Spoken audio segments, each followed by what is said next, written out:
In 2148, humanity's steady expansion across the solar system was interrupted by a discovery that would reshape not only its technology, but its children.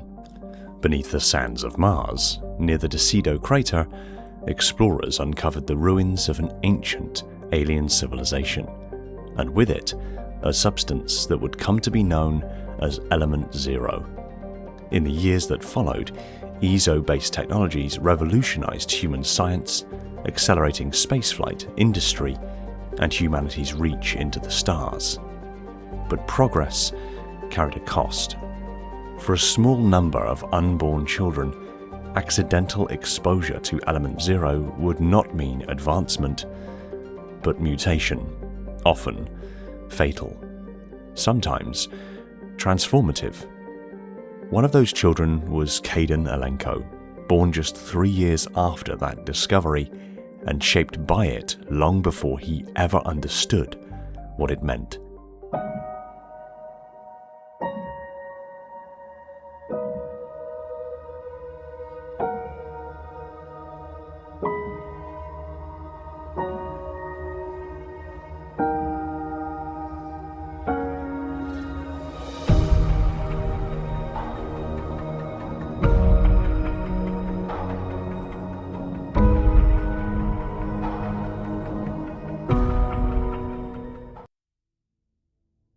Hey everyone, welcome back to Installation 00, and today we're diving into the Mass Effect universe and beginning what I hope will be a series of deep character dives, something I'm attempting across multiple game franchises and putting my own unique twist on it. Today I want to kick that off with Kaidan Alenko, because although some people find him to be boring, the default human companion, his origin story, when framed correctly, suddenly makes him exceedingly interesting as a character, both due to how his early years shaped him and how he refused to allow the more negative experiences alter his temperament into a more cynical, jaded, and volatile personality. Kaidan represents a rather unique turning point in human history. Although human biotics had only been discovered to be possible around 2 years before his birth, those earlier cases were accidents, medical curiosities, and became experiments and carried political liabilities with them. Kaidan was amongst the first biotics within humanity to be stable and combat capable, trained and served with the Alliance military. At such an early stage, biotics were exceedingly rare, mistrusted by the masses, and in some cases, feared. Hardly surprising if a person suddenly came into existence in real life who could create Mass Effect fields, black holes, warp fields, and kinetic barriers, as well as lift, manipulate, and throw objects with their minds and a gesture of their hands. We'd be wary of them as well. But Kaidan represents a pivot point. His character, personality, his desire to serve within the Alliance all become primary defining characteristics, with his biotic abilities becoming secondary, and because of this, people view him in a more positive light. If soldiers, those who put themselves in harm's way to protect others, are known as heroes, and a person with capabilities beyond human baseline can be called super, Kaidan Alenko can be understood as one of the first human superheroes, not because he sought that role, but because he combined genuine superhuman capability with self-imposed restraint and a willingness to risk his life in the service of others. So, with that in mind, let's take a closer look at Kaidan Alenko and what made him who and what he ultimately became. At some time in 2150, Nathaniel Alenko, Alliance military, and his wife were expecting a child. When his wife was caught downwind of a transport crash in Singapore, the mother and baby were exposed to Element Zero. Under the vast majority of accidental exposure to Element Zero, particularly to unborn children, the results were either negligible or terminal brain cancer, often killing the affected individual within months. Kaidan, however, upon being born in 2151, had seemingly beat the odds and instead gained biotic potential. At the time, very little was known about human biotics, but it was during these opening few years that early signs of the biological effects of ESO became evident, demonstrating immensely high mortality rates, but on rare occasions, Biotic abilities. Dust form element 0 is often released after engine accidents and is known to have toxic effects on organic life. It is also used by many species to induce or strengthen the presence of biotics. If a child is exposed to dust form element 0 in utero due to its mutagenic effects, there is a small chance they can develop ESO nodules throughout their nervous system that react to electrical stimuli from the brain. There is some question about how accidental some of these early exposures were after the link between ESO and biotics was established. As the potential of these abilities became better understood thanks to knowledge gained from liaising with the council races, a company called Conatix Industries was set up to track accidental ESO exposures. Children who showed enough potential to be worth augmenting with implants were encouraged to attend the Biotic Acclimation and Temperance Training, or BAT, which was conducted at Gagarin Station and nicknamed Brain Camp by its attendees. Having biotic abilities does not automatically make the subject a god amongst men. Quite the contrary, in fact. Unaugmented biotic capabilities only go so far as to be able to create tiny mass effect fields that are only really detectable via instrumentation. The nature of the biotic ability is seated in the brain's assimilation of element 0 into nodes in the brain and central nervous system that the brain's electrochemical impulses can activate, but on such small scales and in unsynchronized fashion, the effects don't even go so far as being able to move or lift tiny objects. All biotics seeking to wield their abilities on a usable level are fitted with an electronic brain implant during puberty.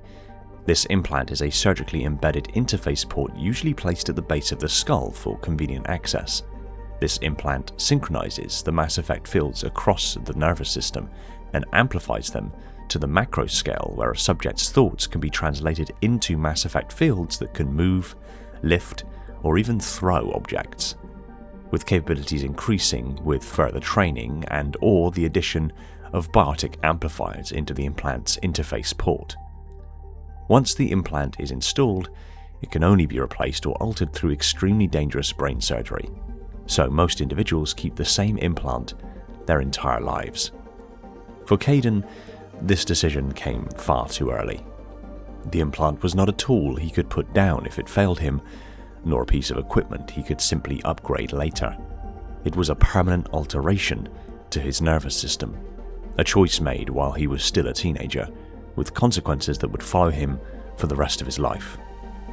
For many L2 recipients, the gamble resulted in chronic pain, neurological damage, or psychological instability. Kaidan would later come to live with the knowledge that his power, such as it was, came tethered to suffering. Kaidan was fitted with the L2 implant, an upgrade to the earlier L1, which allowed the biotic to manipulate small objects, but their abilities would not be strong enough to be offensively viable. The L2 implant's effect varied wildly. Some L2s are hardly stronger than L1s, others are strong but unstable, while a few are powerful and stable enough for combat, though they usually suffer some discomfort from their implants. Kaidan was fortunate enough to be stable and powerful, his abilities being evident from quite early on in his training, and notably more powerful than many of his peers. This was not without its downsides, however. The L2 was controversial in that they were known to cause severe neurological damage to the user. Kaidan, again, was fortunate enough to only suffer occasional severe migraines. Life at BAT quickly settled into a pattern of isolation, exhaustion, and fear. Outside communication was forbidden, physical comfort was scarce, and Commander Vyrnnus ruled the program through intimidation rather than instruction. Training sessions stretched on for hours beyond safety. Water and rest was rationed as leverage, and mistakes punished publicly. For Kaidan, it became clear that this was not simply training, it was a test of endurance, obedience, and emotional control, one that Vyrnnus seemed intent on pushing until someone broke. A teenage Kaidan Alenko was mulling over Jump Zero's isolation from the rest of the Sol system when his friend Rana came up to him one day in 2168. The two developed a close bond during their stay at Brain Camp, so when one of their mutual friends arrived bearing news about the transmitter for sending messages to Earth, both of them wanted to check it out, reminiscing all the while. It had been at least half a year since both of them had talked to their families. The next day, Kaidan and Rana were on the queue for water rations at meal break and discussing the events of the previous night. Kaidan had sent a message to his parents with the makeshift transmitter, though he noticed that Rana didn't and asked her why. Rana claimed her parents would just turn them in and that she didn't know where her brother was, making communication pointless. Kaidan comforted her by opining the transmitter doesn't really work, though at that moment, Commander Vyrnnus ordered the cadets to assemble at the training room, as Rana was terrified of the Turian. At this point, bear in mind that most humans had never met an alien before, so a fully grown male Turian to adolescent humans must have been extraordinarily intimidating. Kaidan again attempted to comfort her. At the training room, the students found a pile of blocks on the floor and the transmitter's maker, Shelby, tied to a post. Vyrnnus lectured the cadets on how they were allegedly wasting their education, rhetorically asked if they thought it was a joke, and faced Kaidan in particular for an answer. Kaidan answered in the negative, as did the rest when the Turian pressed them. Vyrnnus asked around if anyone knew what Shelby was doing the previous night, and when no one stepped forward, began establishing the rules of the Biotic exercise involving the blocks at their feet. Rana was close to dropping from exhaustion several hours of continued Biotic exercise later, though Kaidan managed to save her piece from falling. Vyrnnus noticed this gesture and moved towards the pair, where he praised Kaidan for the catch, but began taunting Rana with a glass of water biotically floating next to her. Kaidan and Rana never got their water rations beforehand, and she was sorely tempted to grab the glass, and Kaidan warned her not to. The warning came too late for Rana, as she already used her hand to reach for the glass, and the Turian biotically broke her arm for the pathetic gesture. This sent Kaidan into a biotic rage that knocked the Turian backward. Vyrnnus engaged Kaidan in a biotic duel when he recovered from the initial blast, and Kaidan chose to employ defensive measures. When Vyrnnus drew a knife and sliced Kaidan in his right side, the human retaliated by blasting the Turian again and jump-kicking Vyrnnus' head while he was down. In the immediate aftermath, the furious Kaidan looked over his shoulder and found the other students terrified at what he just did. Kaidan's mood swung from anger to horror when he saw that Vyrnnus had been killed. He tried to approach Rana and ask if she was okay, though she was too scared and refused to let him near her. In that moment, Kaidan did not feel powerful. He felt exposed. What horrified him the most was not that he had defended himself, but how easily it had happened. How little distance there was between fear, anger, and lethal force once his biotics were unleashed. This was the first time Kaidan truly understood what he was capable of, and it terrified him. On the day of Kaidan's departure from Bat, he begged his guards for a moment to bid Rana goodbye, but it was in vain, as they wouldn't let him. Kaidan tried to apologize. Rana understood his feelings, but she maintained killing the Turian didn't make things right. Kaidan angrily retorted that Vyrnnus deserved it, and even the administrators agreed that Vyrnnus went too far with the students. Rana was still not moved, though she did apologize for being scared of him. The guards tried to hustle Kaidan along, saying time's up, causing his temper and biotics to flare. When he returned his attention to Rana, he only saw her waving goodbye and walked away. 1 month later on Earth, Kaidan's father approached his son on the balcony of a high-rise, offering a beer and advice.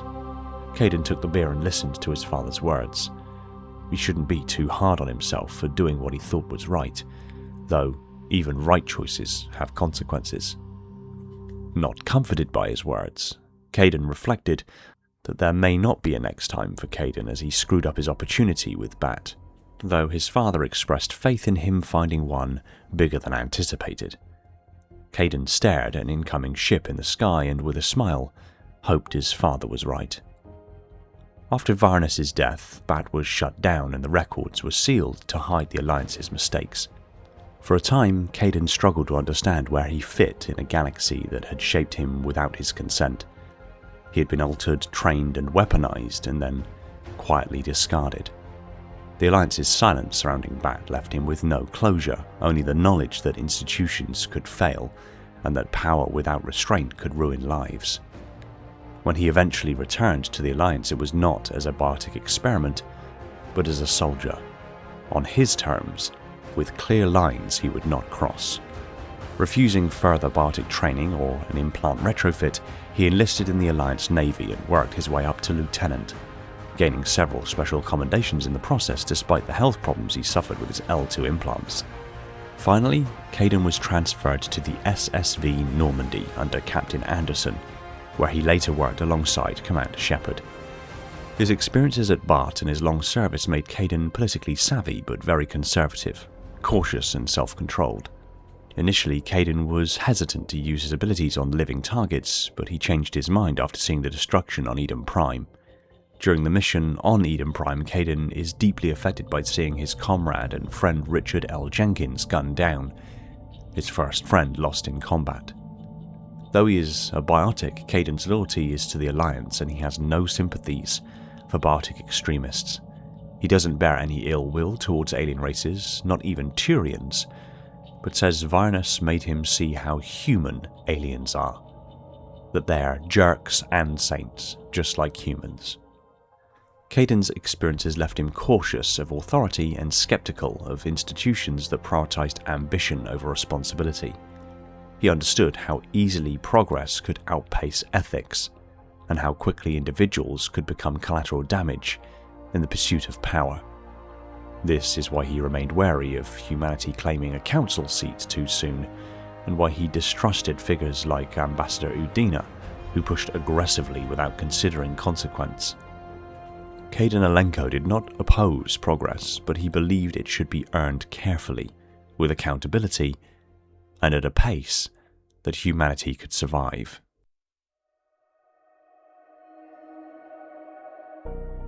Thanks for watching. If you like this video, be sure to tap that like button. If you want to see more videos like this, be sure to subscribe if you haven't already. Pop a comment down below on things you'd like me to cover in the future or any thoughts on today's video.